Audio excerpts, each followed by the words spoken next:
And welcome back to Across the Board. This is the first installment of this semester. We're happy to have you guys back. We're in a new setting. We're trying to make it a little bit more professional. But we're here with the same analysis, same detailed breakdown, and everything that goes into this sport talk. So, one of the first things we're going to, and then my name is Khalid Gray. I'm here with my co-host. Kenneth, Richardson. Completely forgot to do that. But we're going to jump right into this thing. I mean, one of the biggest things that's been happening is the talk about Tremaine Jackson being our new head coach of the Prairie View football team. I think one of the biggest things that I want to focus on is the coaches that he brought with him. A few of the coaches coached at Valdosta State as well. A lot of them have coached at Colorado Mesa as well. I think plenty of the coaches are equipped for their job. Essentially, I think they've had tenure where they've been as well. Even with Coach Jackson, he was a part of that Southern team that won in the early 2010s, 2000s, that around that time. He's had a lot of experience coaching, is my point. But defensively, that guy is on a mission to make a defensive juggernaut in the SWAC.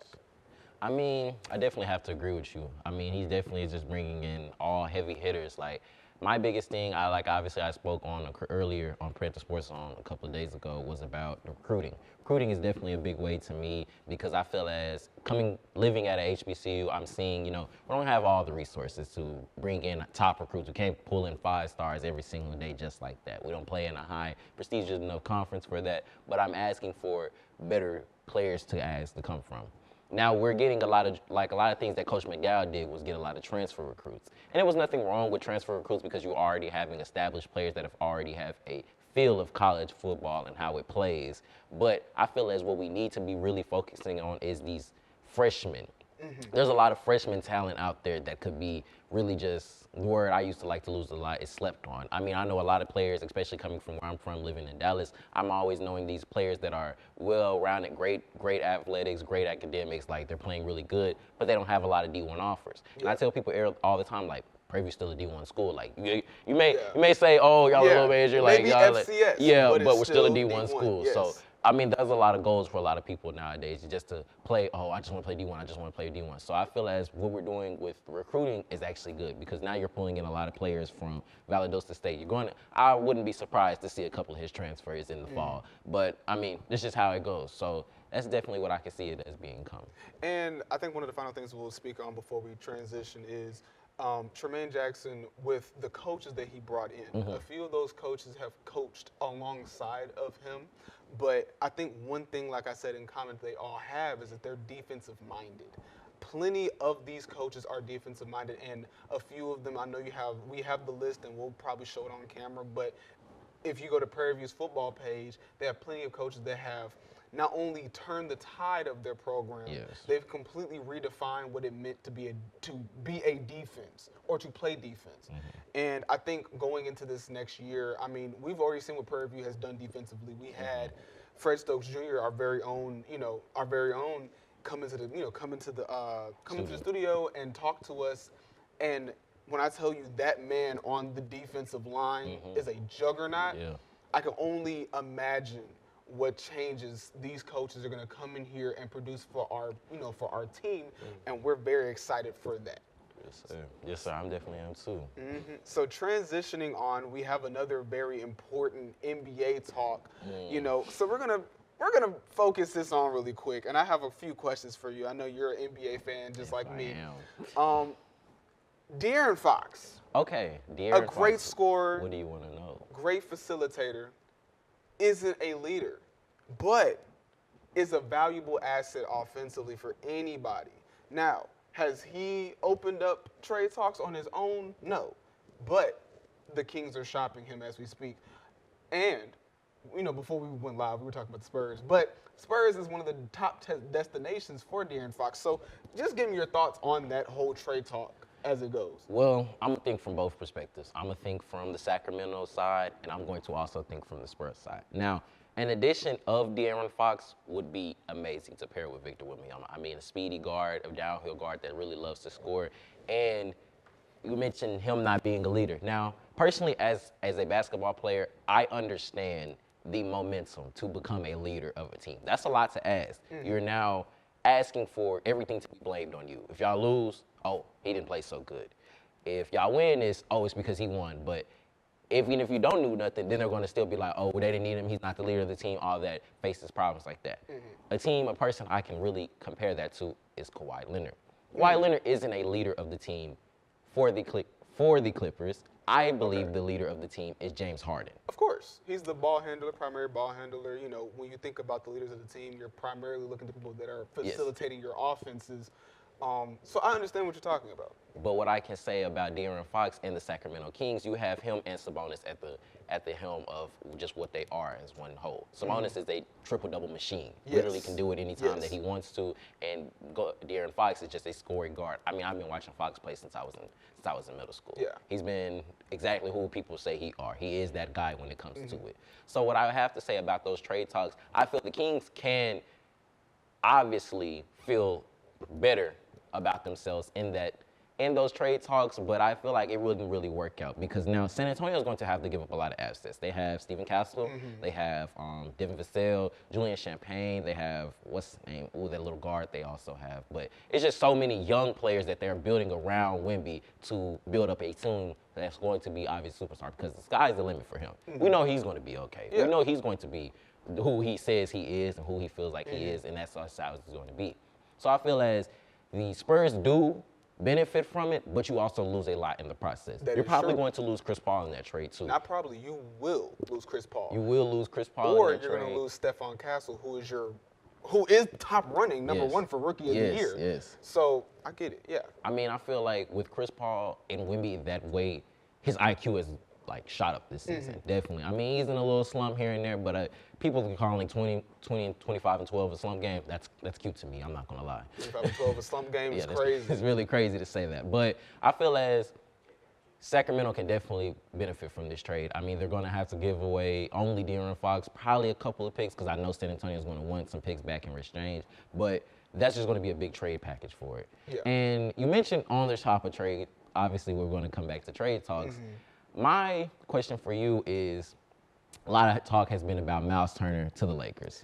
How do you feel about that? Well, when you think about any trade going to the Lakers, Miles Turner is arguably one of the best two-way centers that can stretch the floor as well. Yes. I think he defines what it is to be a stretch five in this league and to be able to be a two-way stretch five at that. You know, he's been with the Pacers since he's came into the league. You know, he's been talked. I mean, there's been trade talks every single season with Miles Turner.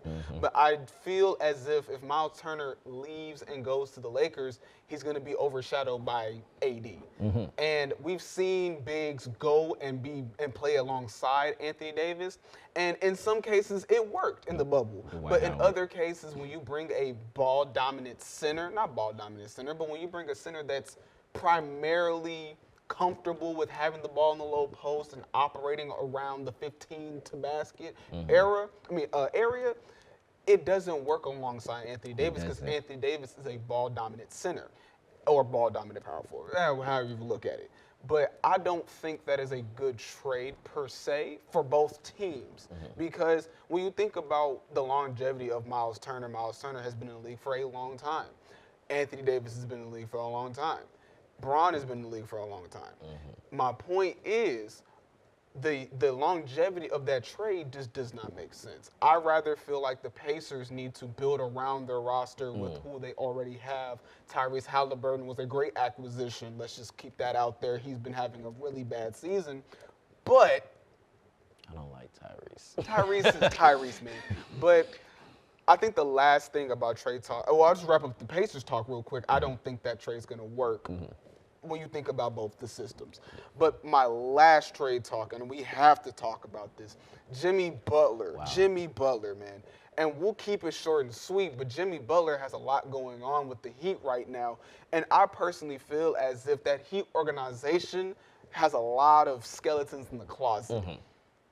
Lots of skeletons in the closet. So my question to you is, do you think what would be the advantages of getting rid of Jimmy Butler? Because I feel like they have all the pieces anyway. I'm sorry to say this. I love Tyler Hero, but no. What do you mean, no? I couldn't build a team around him. Now, Bam hasn't had a strong year, obviously. Obviously. He's looking, I'm not going to say he hasn't shown no signs of improvement. But it's been a slump. But it's like, okay, I'm still getting these very, very short type of rebounds. But with the acquisition of them adding Keelan Ware to their team, which is a great center, Let's just give some praise to Ware. You got to give him his praise. Man, got to give some praise to But I feel as what they're going to turn into next season, they're going to have to find a point guard. You can't have Tyler Hero running the offense. He's not Austin Reeves. He's a two guard. He's a two guard. He's a shooter. He's a shooter. And then to also have Duncan Powell on those type of teams, they're just shooting all those type of things, everything like that.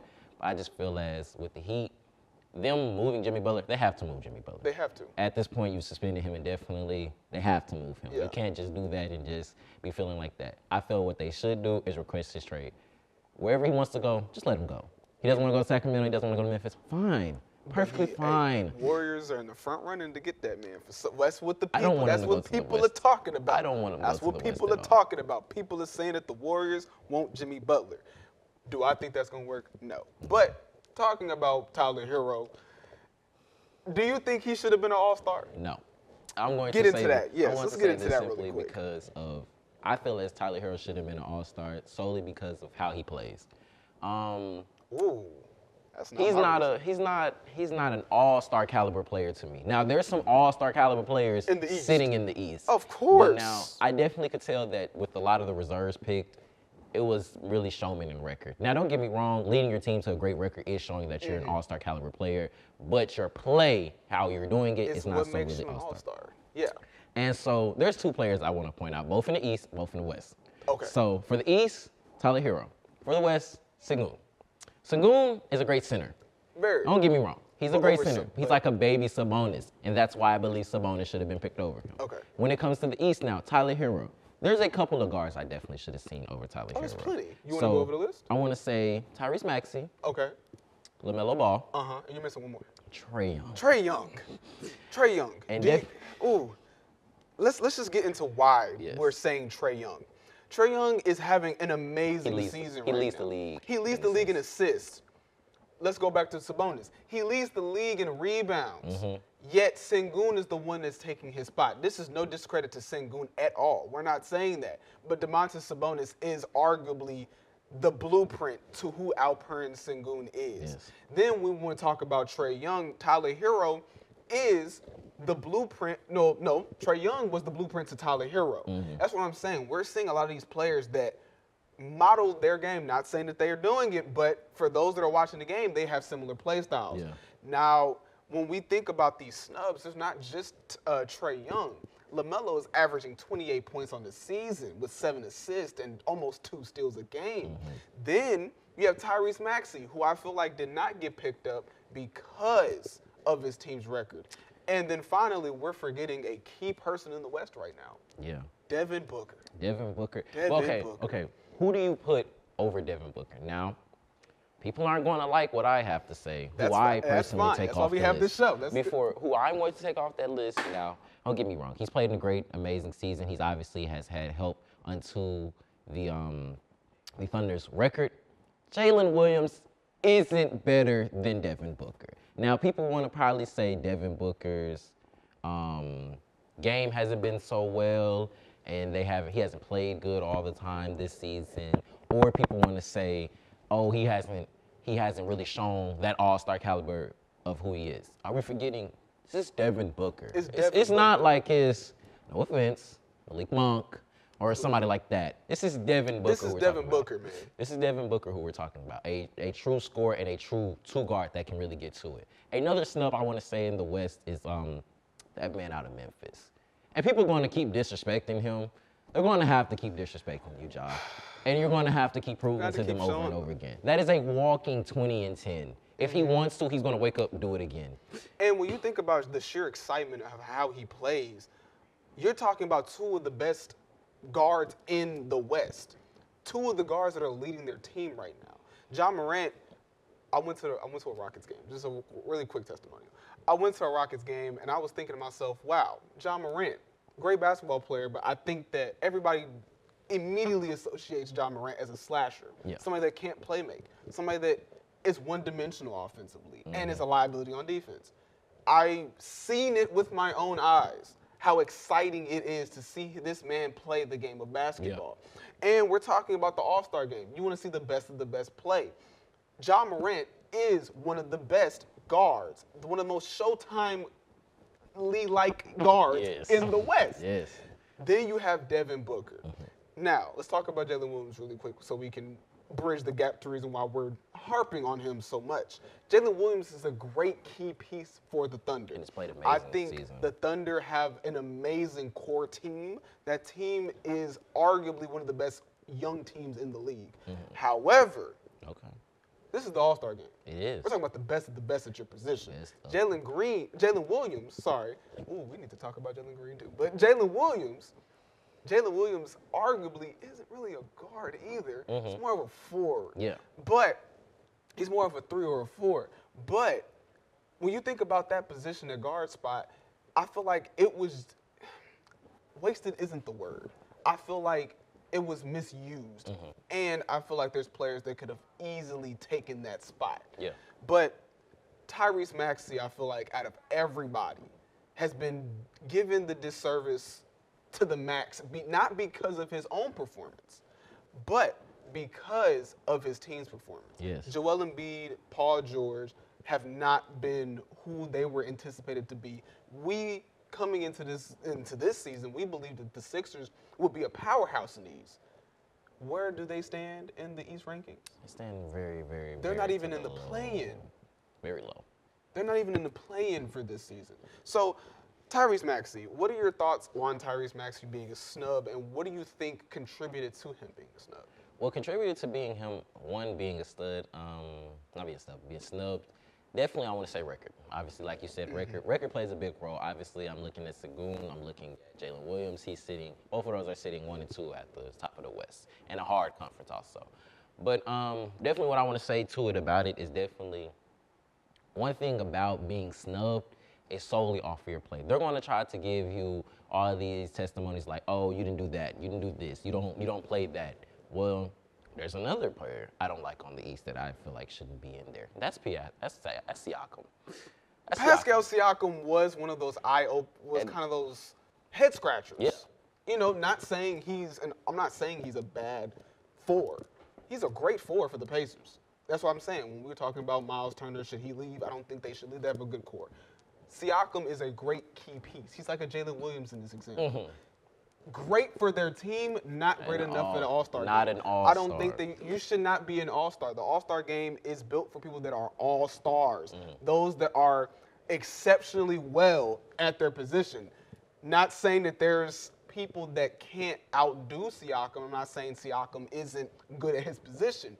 But the All-Star game is about the most exciting people that we understand deserve that spot, as well as overproduce in their position as well. Siakam is a great player. Do I think he's All-Star worthy? He was All-Star worthy a couple seasons ago, but this season I think there's better. Yeah, when they won the championship in Toronto. But I believe that there's better options. But I think with all this being said, there's plenty of things that we have in terms of disputes when it comes to the NBA. The format this year is different. We'll get into that later. There's a lot of the trade deadline is coming up, so we'll be able to update you guys more about where Jimmy Butler ends up going, or if De'Aaron Fox gets shipped to San Antonio. Or Houston. Houston has a better package. In Houston has a better package for them. I don't think you can give up. Okay, Whitmore. You can give up Whitmore. I wouldn't give up Whitmore. Whitmore doesn't have. That's something.